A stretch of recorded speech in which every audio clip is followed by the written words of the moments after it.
إله إلا الله لا إله.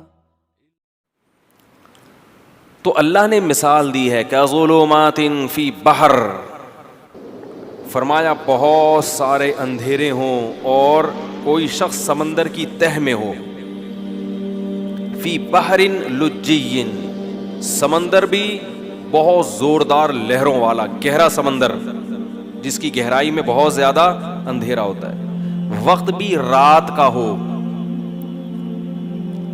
یغشاہ موج من فوقہ موج، موج کے اوپر موج چڑھی ہوئی ہے، ایسی گہرائی والا سمندر، من فوقہ سحاب، اور کالی رات میں بادل بھی ہوں کالے جو ستارے اور چاند کی روشنی سے بھی رکاوٹ بن رہے ہوں، اور اندھیرے کا یہ عالم ہے، اذا اخرج یدہ لم یکد یراہا، جب اپنا ہاتھ نکال کے وہ دیکھنا چاہتا ہے تو اس بات کا کوئی امکان ہی نہیں ہے کہ ہاتھ بھی دیکھ سکے، یعنی کہ ہاتھ دیکھ نہیں پا رہا، یہ ممکن ہی نہیں ہے، اس کا بھی تصور نہیں ہے۔ تو بیان القرآن میں یہ لکھا ہے، اس میں بلاغت کے نکات بھی ہوتے ہیں، انہوں نے لکھا ہے کہ ہاتھ کی مثال اللہ نے کیوں دی ہے، اذا اخرج یدہ، اللہ نے کہا کہ اتنا اندھیرا ہے کہ ہاتھ نکال کے دیکھنا چاہے تو وہ بھی نظر نہیں آتا، فرمایا اس لیے کہ ہاتھ کو اپنے حساب سے قریب اور دور کر سکتے، بعض لوگوں کی دور کی نظر کمزور ہے، بعض کی قریب کی نظر کمزور ہے۔ ہاتھ کے علاوہ جو ہے نا، ہاتھ جب آپ ایسے کریں، ایسے کر لو، تھوڑا دور کر لو، یوں آنکھیں پھاڑ کے تھوڑا سا، اور اپنے حساب سے مینج کر سکتے ہو آپ اس کو۔ اپنا ہاتھ بھی اگر سجائی نہیں دے رہا، کس قدر اندھیرا ہوگا۔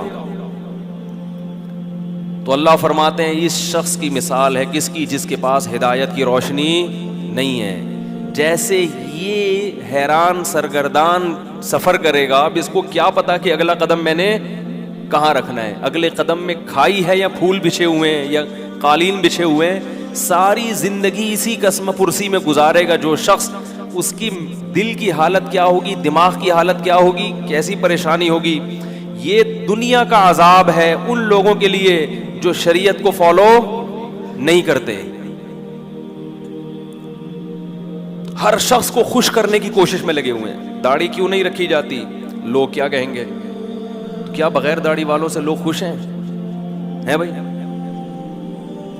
میں اچھا نہیں لگوں گا، ملا ملا سا لگوں گا، لوگ کیا کہیں گے۔ تو بھائی لوگ تو اللہ تعالیٰ نے یعنی دنیا میں سزا کیا دی ہے، میں یہ عرض کر رہا تھا کہ ہم دنیا کو خوش کرنے کے لیے کام کرتے ہیں، مگر دنیا خوش کہ ہم بھی کیا کرتے ہیں۔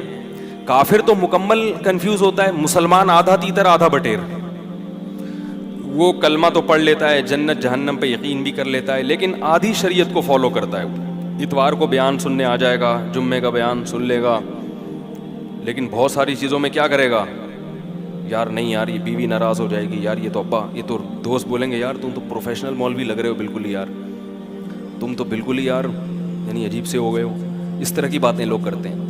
تو ایسے لوگ یہ سمجھتے ہیں کہ ہم لوگوں کو خوش کر کے سکون کی زندگی گزاریں گے، حالانکہ وہ سکون کی زندگی نہیں گزار سکتے۔ کیوں؟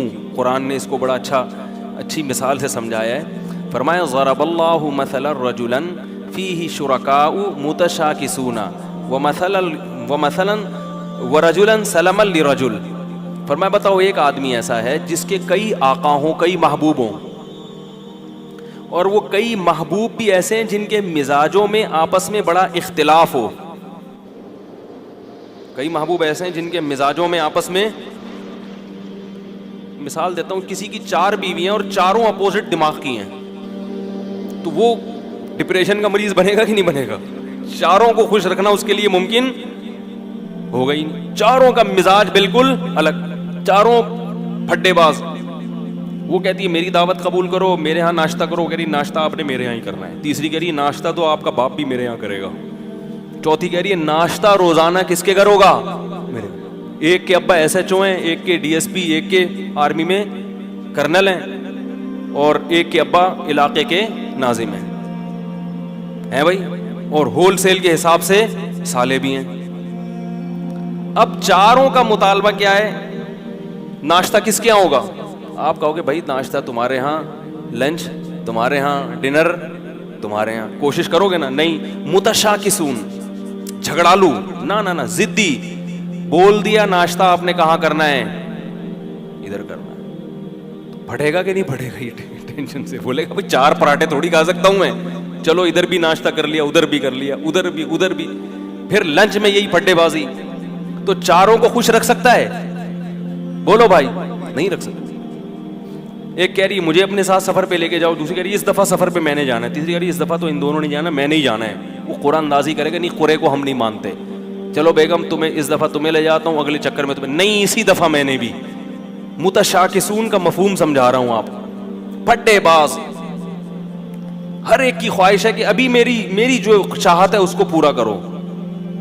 بھائی آپ پورے ہو جاؤ گے اس میں, نہیں ہو سکتا. 4 دوست ہیں, کوئی بھی 4 محبوب ہیں, یا 3 ہیں یا 2 ہیں یا کئی سارے ہیں, اللہ فرماتے ہیں یہ شخص کبھی بھی سکون کی زندگی, بولو بھائی.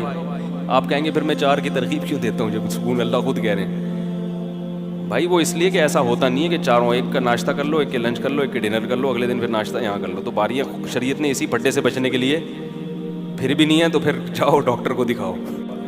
ہم کب کہتے ہیں کہ لڈو کھانے کی نیت سے کرو, تو کہتے ہیں بھائی جہاد ہے, پٹو گے, ٹھیک ہے, یہ تو ہم پہلے کہتے ہیں. ثواب ملے گا مگر پٹنے کا الگ ملے گا اور شادی کا الگ سے ملے گا.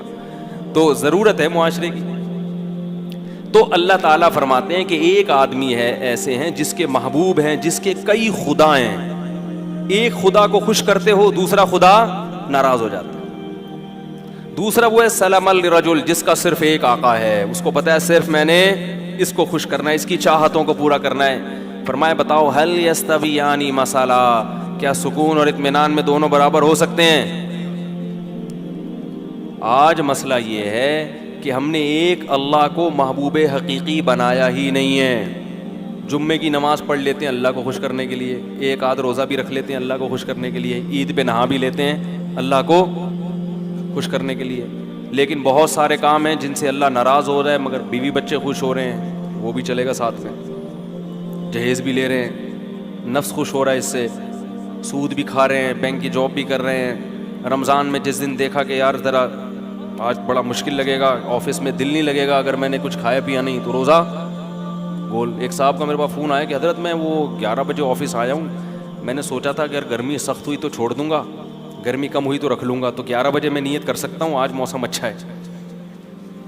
میں نے کہا یار تم عجیب آدمی ہو, رکھنا ہے بھائی, یہ تو رکھنا ہی رکھنا ہے. تو کبھی کسی کو معبود کبھی کسی کو معبود, تو اس سے لوگ کیا ہوتا, اور یہ سب کیا ہیں, ایک دوسرے کے مخالف بھی ہیں. ساری مخلوق کو, سارے انسانوں کو آپ کبھی بھی خوش, سارے رشتہ داروں کو خوش نہیں کر سکتے. اماں کو خوش کرو تو بیوی ناراض, بیوی کو خوش کرو تو اماں ناراض, بہنوں کو خوش کرو تو بیگم ناراض. عجیب سا حساب چل رہا ہے. تو کہیں بھی نہیں ہو سکتا. اس لیے ایک قانون بنا دو بھائی, ہمارا رب کون ہے؟ اللہ ہے, سب سے پہلے وہ ہے, باقی سب اس کے بعد. ناراض ہوتے ہو تو ہوتے رہو, تم نے بھی مر کے مٹی ہو جانا ہے, ہم نے بھی مر کے مٹی. عزت کرو گے تو اچھی بات ہے, نہیں کرتے تم نے بھی مٹی. جنہوں نے عزت کی ہے فرعون کی ہے بھائی, فرعون بھی گیا اور وہ عزت کرنے والے بھی گئے. فرعون غرق نہ بھی ہوتا تو بھی اب تک تو ویسے ہی مر چکا ہوتا. تو وہ رنگ رلیوں پہ زمانے کی نہ جانا اے دل, یہ خزاں ہے جو بانداز بہار آئی ہے. جتنی مردی عزت ہو شہرت ہو, مٹی میں دفن کرنے کے بعد نا 2-4 دن کے بعد کوئی بھی یاد نہیں کرتا. ایسی دنیا کی حقیقت ہے. شہرت سے تو کبھی بھی متاثر نہیں ہونا چاہیے, اپنی بھی یا کسی اور کی بھی. بڑے بڑی لوگ آئے ہیں دنیا میں, بڑی بڑی شہرتیں حاصل ہوئی ہیں, غائب مرے تو 2-4 دن لوگ روئے, ہائے ہوئے کیا, ختم کہانی. تو اس لیے سب سے زیادہ مزے کی زندگی میں وہ ہے جس نے ایک اللہ کو اپنا رب بنا لیا. وہ کہہ دے کر لو, کوئی روک نہیں سکتا اس کام سے. وہ کہے نہیں کرو, کوئی کروا کے نہیں, کسی میں دم ہے تو کروا کے دکھائے. میں جب وزیر آباد گیا, پرانی بات ہے, یہ واقعات سنانے کا مقصد کوئی اپنی قصے کہانیاں نہیں, جو بات قرآن کی بتانا چاہ رہا ہوں وہ دل میں بیٹھ جائے.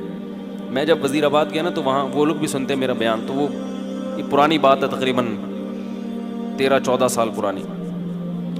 تو انہوں نے 1 مہینہ رمضان کا میں نے وہاں گزارا, وہ میرے درس ہوئے, انہوں نے بڑا میرے درس کو پسند کیا, تو انہوں نے مجھے کہا کہ آپ یہیں ٹھہریں, اب آپ یہاں امامت بھی کریں اور یہاں خطابت بھی, ہم آپ کو اتنی تنخواہ دیں گے, حج کرائیں گے, یہ کریں گے, بڑا بھاری بھرکم لالچ. میں نے کہا نہیں, میں تو کراچی واپس جاؤں گا.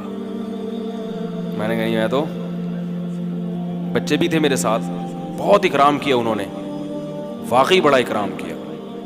وزیر آباد میں ایک مسجد ہے دارا کبوترا کے نام سے, وہ لوگ سنتے ہیں کبھی کبھار بیان تو سن رہے ہوں گے. یعنی 1 مہینہ میں نے اپنے گھر سے کھانا, کہتے ہیں 1 مہینہ نہیں کھایا, کوشش کے باوجود کہ بھائی آج ہم زبردستی مقابلے بازی, صبح سحری میں کھڑے ہوتے تھے, یہ دودھ لے کے, دہی لے کے, بھائی خود بنانے دو یار گھر میں, عادت خراب ہو جائے گی. نہیں, پھر وہ افطاری میں پھر کھانا, وہ بھائی مزے ہی موجہ ہی موجہ. پنجاب والے ماشاءاللہ کھلانے پلانے میں, کراچی والے بھی کھلاتے ہیں, کہ پنجاب والے کھاتے بھی ہیں نا, تو جو اب وہ اپنے حساب سے پھر کھلاتے ہیں. کراچی والا 2 نہیں والے, وہ خود بھی پیٹ بھر جائے گا اس کا, آپ کو بھی وہ سمجھے گا پیٹ بھر گیا, سامنے والے صحتیں نہیں ہیں یہاں پہ. تو اب کیا ہوا ہے کہ وہ روزانہ صبح مجلس ہوتی, میرا درس کے بعد وہ بیٹھتے, بھائی آپ یہاں ٹھہرے, میں کہتا نہیں مجھے جانا ہے وغیرہ وغیرہ. 15 دن انہوں نے زور لگایا, انہوں نے دیکھا ٹکنے کا نام ہی نہیں لے رہا. انہوں نے کہا آپ کو پرابلم کیا ہے؟ میں نے کہا بھائی میں, جو میرے استاذ ہیں, جو میرے شیخ و مرشد ہیں, میں ان کا آدمی ہوں. میں کیا ہوں؟ میں ان کا آدمی ہوں. جب میں مدرسے میں آیا تھا تو میں نے اپنے آپ کو ان کے حوالے کر دیا تھا, کہ اب اپنی لگام ہم نے ان کے ہاتھ میں پکڑا دی, کیونکہ ان پر اعتماد تھا. ایسے ہی کسی کے ہاتھ میں نہیں لگام پکڑائی جاتی, پہلے ان کو پرکھا اچھی طرح, بھائی ان میں دنیا کی محبت نہیں ہے اور علم بھی ان کا کامل ہے. تو اب ہم بچے ہیں, ہم بجائے اس کے کہ اپنی زندگی کو خود متعین کریں, کسی بڑے کے حوالے کر دو. انہوں نے ہمیں پڑھایا, انہوں نے ہمیں لکھایا, یہ سارا علم جو ہم یہاں آ کے آپ کی خیال کے مطابق موتی بکھیر رہے ہیں, سب ان کی محنت ہے. اب ہمیں پیسوں کی آفر آ رہی ہے تو ہم ان کو ٹاٹا کر کے چلے جائیں, ایسا نہیں ہو. تو میں نے کہا کہ ان کو لیٹر لکھیں, وہ اگر مجھے کہیں گے نا کہ یہیں ٹھہرو, تو آپ مجھے یہاں سے بھگا کے دکھاؤ پھر. اگر وہ مجھے کہتے ہیں کہ یہ مسجد سے جانا نہیں, تو میں نے کہا پھر آپ مجھے یہاں سے بھگا کے دکھاؤ. اور اگر وہ کہتے ہیں کہ یہاں نہیں رہنا, میں نے کہا آپ زنجیریں باندھ لو, مجھے جیسے موقع ملے گا میں وہ کاٹ کے بھاگ جاؤں. بے لگام اونٹ جو ہوتا ہے نا, شدر بے مہار, کبھی ادھر بھاگ رہا ہے کبھی ادھر بھاگ رہا ہے, وہ کسی کام کا نہیں ہوتا. مرکز سے انسان کو ہمیشہ جڑے, پہلے مرکز متعین کرنے میں ٹائم لگائے, ایسا نہیں کہ کسی پہ بھی اعتماد کر کے اپنی زندگی کی لگام اس کے ہاتھ میں دے دی, ایسا نہیں ہے. پرکھنا پڑتا ہے, جانچنا پڑتا ہے. میں نے کہا ہمیں اپنے بڑوں پر الحمدللہ بھرپور اعتماد ہے, 8-10 سال ان کی صحبت میں ہم نے گزارے ہیں. میرا یہ خیال ہے کہ مجھے ان سے زیادہ بہترین لوگ اس دنیا میں مل ہی نہیں سکتے تھے. اللہ نے پتہ نہیں والدین کی کون سی نیکی قبول کی, ایسے لوگوں کے پاس ہمیں پہنچا دی. تو اس کی برکتیں ہیں, اللہ تعالیٰ ٹوٹا پھوٹا کام لے رہا ہے. تو اس سے دیکھو یہ فائدہ کیا ہوا مجھے, کہ خیالات منتشر نہیں ہو رہے, سکون آ گیا طبیعت میں. بھائی وہ کہیں گے تو کر لیں گے, نہیں کہیں گے تو نہیں کریں گے. ورنہ انسان سوچتا, میں نے ایسے لوگوں کو بھی دیکھا, علماء کو بھی, جو پریشان کہ کیا کریں, اب ان کی زندگی بھی کس میں گزر رہی ہے, پریشان. پھر پیسے کی محبت آ جاتی ہے, یار دین کے تو یہ والے, اس میں پیسہ زیادہ ہے تو ادھر چلو. جب پیسے کی طرف آئے تو پھر پیسہ اصل مقصد بن گیا, تباہ ہو گئے. تو ہمیشہ انسان کی سکون کس میں ہے, کہ وہ اس کو یہ پتا ہو کہ میں نے کس ٹریک پر زندگی گزارنی ہے. اس میں سکون ہے انسان کی طبیعت میں, آرام سے سکون سے. اکابر پرستی الگ چیز ہے. اکابر پرستی کا مطلب یہ کہ آپ کے بزرگ کچھ بھی الٹا سیدھا کریں, آپ نے ان کو صحیح کرنا ہے, ایسا نہیں ہے. الحمدللہ یہ نہیں ہے. ہمارے بڑوں سے بھی بعض, ہماری کوئی حیثیت نہیں, لیکن بعض چیزوں میں ہم بول دیتے ہیں کہ بھئی یہ والی رائے ہماری نظر میں, میرے شیخ تو 4 شادیوں کے قائل نہیں ہیں, میں نے اس میں اپنے شیخ کی مخالفت کی ہے. ٹھیک ہے, وہ نہیں قائل ہے اس کے. وہ کہتے ہیں زمانے میں, میں نے کہا نہیں ہونی چاہیے, میری دلائل ہے, اس پہ کتاب ہے. میں کہتا ہوں بھائی مجھے ان دلائل کا کوئی جواب دے. شیخ کے بارے میں یہ تصور کہ بھائی وہ دوسرے کاموں میں مشغول ہیں, دین کے کاموں میں, ان کو اس ٹاپک پر سوچنے کا موقع, اگر وہ سوچتے تو وہ بھی یہی کہتے جو میں کہہ رہا ہوں. نہیں موقع ملا تو چھوڑو ان کو اپنے حال پہ, آپ اپنا. لیکن ان کا بھی ظرف اتنا بڑا ہے کہ ان کو بھی پتا ہے کہ اس کی ایک اس بارے میں رائے ہے، اور جو چیز حلال ہے اس میں وہ پابندی. تو یہ بھی تو سلیکشن ہے نا ہماری، کہ ایسے لوگوں کو ہم نے سلیکٹ کیا ہے. ان کو بھی پتا ہے کہ حدود سے مرید کو اپنے حدود اللہ سے باہر. بعض شیخ کیا کرتے ہیں، مرید نے شادی کی خانقاہ سے کک آؤٹ، یا مرید نے کوئی ٹوپی ٹرینڈ نہیں کروائی تو خانقاہ سے کک آؤٹ. تو بھائی یہ ٹرینڈ وینڈ یہ جو ہے تو شریعت تھوڑی ہے، یہ تو حدود اللہ پر قائم. خیر، تو سکون کس میں ہے؟ سکون ایک کو بڑا بنانے میں. اور وہ اصل کون ہے؟ اللہ. اس کو بڑا بنا لو، زندگی خدا کی قسم بڑی مزے کی گزرے گی. حضرت معاویہ رضی اللہ تعالی عنہ نے حضرت عائشہ رضی اللہ تعالی عنہ کو خط لکھا کہ اے، یعنی اپنی ماں کہہ کے خطاب کیا کہ آپ مجھے کوئی نصیحت کریں. حضرت عائشہ تو حضرت معاویہ سے عمر میں بہت چھوٹی تھیں، مگر جانتے تھے کہ پیغمبر کی زوجہ ہیں اور ہماری ماں ہیں، تو ان سے نصیحت لے رہے ہیں. فرمایا نصیحت مختصر ہو، جامع ہو، مختصر ہو. حضرت عائشہ نے نصیحت کی کہ جو لوگوں کو خوش کرنے کے لیے اللہ کو ناراض کرتا ہے، اللہ اس کو لوگوں کے حوالے کر دیتے ہیں، اور پھر لوگ بھی اس سے خوش نہیں ہوتے. اور لوگوں کی ناراضی کی پرواہ کیے بغیر اللہ کی رضا میں لگا رہے تو لوگ بھی کیا ہو جاتے ہیں؟ بالآخر خوش ہو جاتے ہیں. اس طرح کا مفہوم ہے، پورے الفاظ نہیں ہے یہ. تو ایک کو اگر اللہ خدا بنا لیا جائے نا، بس وہی ہے، تو سب سے پہلا فائدہ کیا ہوتا ہے؟ زندگی میں سکون. آپ کو منزل کا پتہ چل جاتا ہے. لا إله إلا الله